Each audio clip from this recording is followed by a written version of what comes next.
दिल्ली के विवेक विहार इलाके में जिस तरह से मासूमों की मौत हुई उसको लेकर तमाम सवाल खड़े हो गए हैं। हमारे साथ जितेंद्र सिंह शंटी साहब मौजूद हैं। ये वही शख्स है जिन्होंने कई बच्चों की जान बचाई, अपनी जान की परवाह किए बिना। ये जो मंजर बता रहे हैं किस तरह से ये अंदर घुसे, वहाँ क्या हालात थे, कैसे बच्चों को निकाला, खुद ही जितेंद्र सिंह शंटी जी बताएंगे। सर, जब ये पूरा वाकया हुआ आप कहाँ थे, कैसे आपको इन्फॉर्मेशन मिली?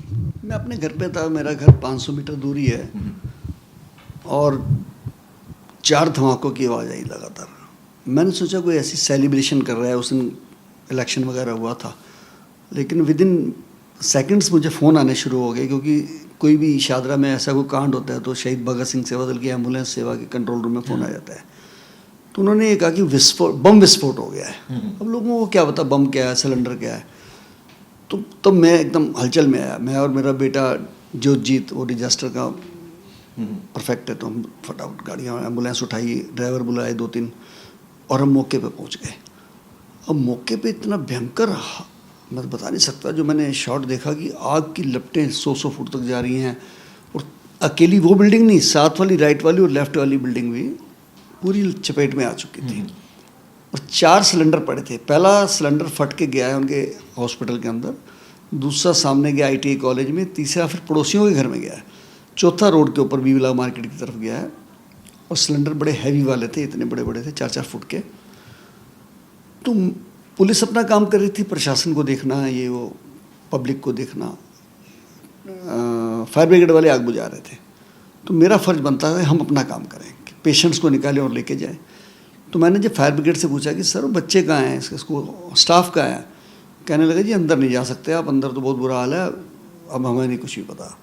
तो चूंकि मेरे को उस क्षेत्र का भूगोल पता था, मैं सन 70 से वहाँ रहा हूँ, तो मैंने कहा नहीं, इस घर के ठीक पीछे से भी गली है और C81 के पीछे वाले घर के वाला घर है, और यहाँ से जा सकते हैं। हम पीछे गए, फटाफट एम्बुलेंस भी ले गए, मैं भी चला गया। और हमने देखा कि नीचे का दरवाज़ा उन्होंने सील कर रखा है, दीवार बना दी थी। यानी इतना बड़ा घोर उन्होंने ये भी अन्याय किया। मुझे दिख गया शीशा फर्स्ट फ्लोर का। मेरे सामने देखते देखते लोगों ने शीशे तोड़ने शुरू कर दिए। शीशे तोड़ने का एक फ़ायदा और हुआ कि वहाँ से धुआं निकलना शुरू हो गया, और धुआं निकलने के बाद थोड़ा सा शांत हुआ 1-2 मिनट के बाद। तो हम लोगों ने सीढ़ियाँ मंगाई, बहुत लोगों ने मदद की, बहुत मदद की, और सीढ़ियों के बल पे ऊपर चढ़ गए। तो पहले मेरे साथ जो लड़के 2 थे, ड्राइवर थे, वहीं के लोग थे, वो सब अंदर घुसे। 4 बच्चे पहले निकाले हमने, जो सामने ही पड़े थे। उनको मेरे एक दोस्त हैं विनय जी, वो लेके फटाफट हॉस्पिटल गए। फिर मैंने अंदर से 2 बच्चे निकाले, वो जोतजीत लेके गया मेरा बेटा हॉस्पिटल में, D ब्लॉक में ही। करते करते जब 10 बच्चे हो गए, और बच्चों की हालत ये थी कि किसी के तो बाजू पूरी जली हुई थी, किसी का सिर जला हुआ था, किसी के पूरे अंग जले हुए थे। तो मुझे लगा कि बच्चे और होने चाहिए। तो मेरे दोस्तों ने कहा नहीं हो गए बस और नहीं। मैं कहा नहीं, मैं अंदर जाऊँगा। मैंने टॉवल को गीला किया, मुँह पे लपेटा, और मैं अंदर घुस गया नीचे।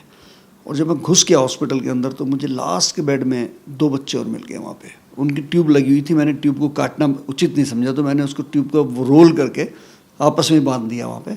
तो मुझे था कि कहीं ऑक्सीजन अगर बस 10 मिनट तो 5 मिनट तो लगेंगे पहुँचाने में, इसकी किस्मत होगी तो बच्चा बच जाएगा।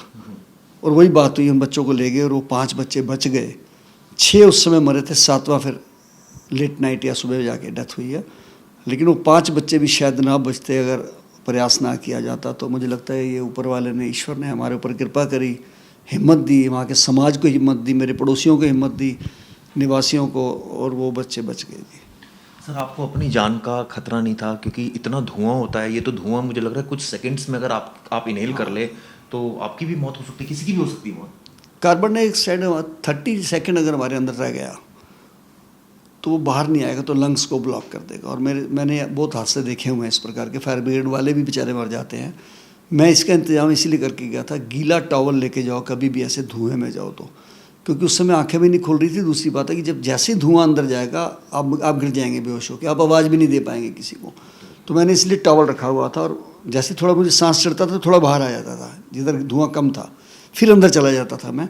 वो 2 बच्चे जो आखिरी आए हैं ना जी, बस वो उनकी किस्मत थी जी, उसमें आए हैं।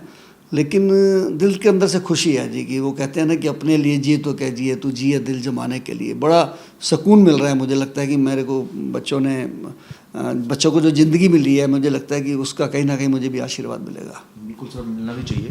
मैं जानना चाहूँगा, जब आप कह रहे थे कि मैं अंदर गया बाहर आया, सिचुएशन ऐसी हो गई उस समय, आप अंधेरा था तो देख कैसे पा रहे थे कि बच्चे किस जगह पर है, क्योंकि बहुत ज़्यादा धुआं था। ये एक तो विजिबिलिटी बहुत बड़ा इशू होता है। हमारे सबके हाथ में मोबाइल की जो टॉर्च चालू थी, 3 लोगों के हाथ में मोबाइल की टॉर्च चालू थी। और बड़ी मज़ेदार बात है कि जो बाहर सामने की तरफ स्ट्रीट लाइट जल रही थी, थोड़ी सी लाइट उसकी भी आ रही थी, जो हाईवे की तरफ थी। अंदर की तो सब लाइटें बंद हो गई थी। प्लस नीचे से फायर ब्रिगेड वाले भी लाइट मार मार के चेक कर रहे थे कि कहीं ऊपर कोई क्या है। आग जब भी वो पानी मारते थे साथ में लाइट भी मारते थोड़ी बहुत, कुछ आसरा उसका हो रहा था। मेन मोबाइल से हो रहा था हमारा काम सारा। 2-3 बार मैं नीचे गिरते गिरते बचा। मेरे पैरों के नीचे बहुत मोटे मोटे कांच है, पर मैंने फ्लीट्स पहने हुए थे, मैं उससे भी बच गया। या हो सकता है मेरा पैर कट जाता, मैं वहीं लेट जाता मर जाता वहीं पे। लेकिन वहाँ अंदर रुकना ठीक नहीं था, मतलब किसी भी लिहाज से अंदर में अगर 1 मिनट भी और रुक जाता ना तो मैं क्लैप्स कर जाता। मतलब उसका असर मुझे अगले दिन हुआ। कल सुबह मैं आंखों के आगे अंधेरा आने लगा, शायद मेरे लंग्स की वजह से। फिर हॉस्पिटलाइज हुआ, BP 40-60 रह गया था कल मेरा। परसों कुछ नहीं हुआ मुझे, बड़ी मज़ेदार बात है। सुबह 5 बजे तक वहीं था मैं। लेकिन ये जो लापरवाही हुई है ना जी, ये मैं समझता हूँ कि ऐसी लापरवाहियाँ दिल्ली में आगे भी होती रहेंगी अगर हमने कोई कदम नहीं उठाया। पीछे भी होती रही हैं। हम थोड़े दिन तो गर्म रहते हैं जब ऐसा कोई हादसा होता है। आपके सामने ही है, जब मुखर्जी नगर में एक PG के अंदर आग लगी तो बड़ी चेकिंग हुई, ये है वो है, कहाँ बंद हुए। अब चलिए आपको मैं 500,000 दिखा देता हूँ, अभी लक्ष्मी नगर में दिखा देता हूँ आपको मैं। तो ये थोड़े दिन चलता है सारा नाटक, बंद हो जाता है फिर उसके बाद। सर, आपको मैंने देखा कोरोना के टाइम में आप बहुत एक्टिव रहे, बहुत ज़्यादा आप सोशल रहते हैं। आपके परिवार में भी कई बार खटपट हो जाती है इस बात को लेकर। कई बार हो सकता है आपकी वाइफ भी डांट देती हूँ आपको कि क्या चाहते क्या हो करना, कभी कोई हादसा ना हो जाए, डर रहता है हमेशा। ये जज्बा मतलब बहुत कम लोगों में होता है। ठीक है, इसका आपको एक अच्छा रिजल्ट भी कई बार मिलता है, लेकिन ये तो बहुत ज़्यादा जान पर अपनी बन पाने वाली बात है। तभी आपको सरकार ने भी नवाजा इस बात से। ये जज्बा मेरी माँ ने दिया था। जब मैंने शहीद भगत सिंह सेवा दल शुरू किया तो मेरी माँ ने 3 बातें कही थी कि बेटा हम तू अब जो शुरू किया ना, इसे बंद मत करियो सेवा को। और दूसरी बात, कभी किसी को ना मत करियो, चाहे रात के 2 बजे हो 3 बजे हो, तूने आगे जाके ये काम करना है। और तीसरी बात, बहुत बड़ी बात कही थी कि अहंकार मत करियो कि तू कर रहा है, तू नहीं कर रहा, वो करवा रहा है ऊपर वाला। उसी तरीके से मेरी माँ ने जो कहा था, मेरी बीवी ने साथ दिया, मेरी मिसेज़ ने, मेरे बच्चे छोटे से जैसे ही बड़े हुए उन्होंने मेरा साथ देना शुरू कर दिया। मनीष ने, जोत ने। और छोटा बेटा जोत तो लंदन से कोर्स इसी चीज़ का करके आया, डिजास्टर मैनेजमेंट का। तो परिवार का सहयोग तो बहुत ज़रूरी है जी। और लकीली मेरे पास जो टीम है शहीद भगत सिंह सेवा दल के वॉरियर, आपने देखा या कोविड में उन्होंने एक दिन में एक ड्राइवर ने 30-30, 40-40 लाशें उठाई हैं, घरों से उठाई हैं, सड़कों से उठाई हैं, हॉस्पिटल से उठाई हैं। तो जैसी कहते हैं ना, जैसी नीयत होती है भगवान वैसे फल देता है।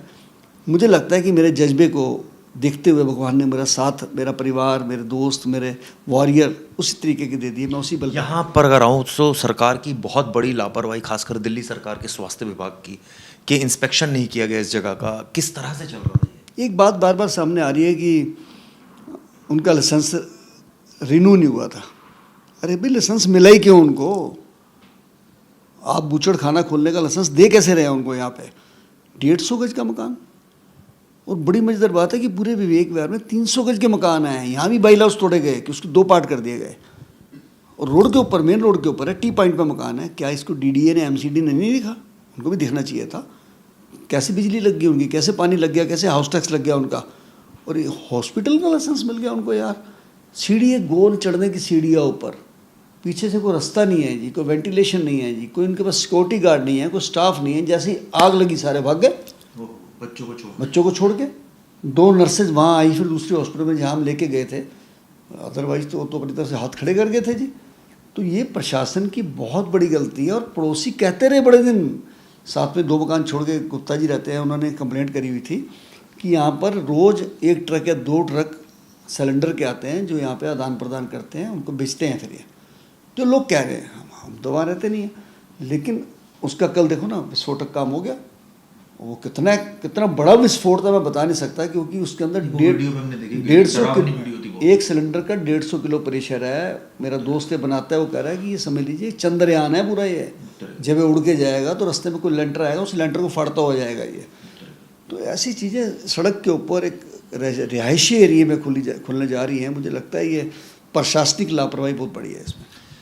शंटी जी हमारे साथ मौजूद हैं। पहले तो hats off to you Shunty ji, आपने इतना बड़ा काम किया, 5 जानें शंटी जी ने बचाई हैं। हालांकि इसमें 7 मासूमों की मौत हो गई, लेकिन इनके जज्बे को सलाम है। जिस तरह से इन्होंने अपनी जान की परवाह किए बिना अंधेरे में लाइट लेके घुसे, हॉस्पिटल से बच्चों को निकाला, उनको लपेटा, टॉवल में हॉस्पिटलाइज कराया, तो जाहिर तौर पर इनके जज्बे को सलाम है। ऐसे में अब प्रशासनिक लापरवाही सबसे बड़ी इसमें सामने आई है। उम्मीद की जानी चाहिए कि इसमें ठोस एक्शन होगा।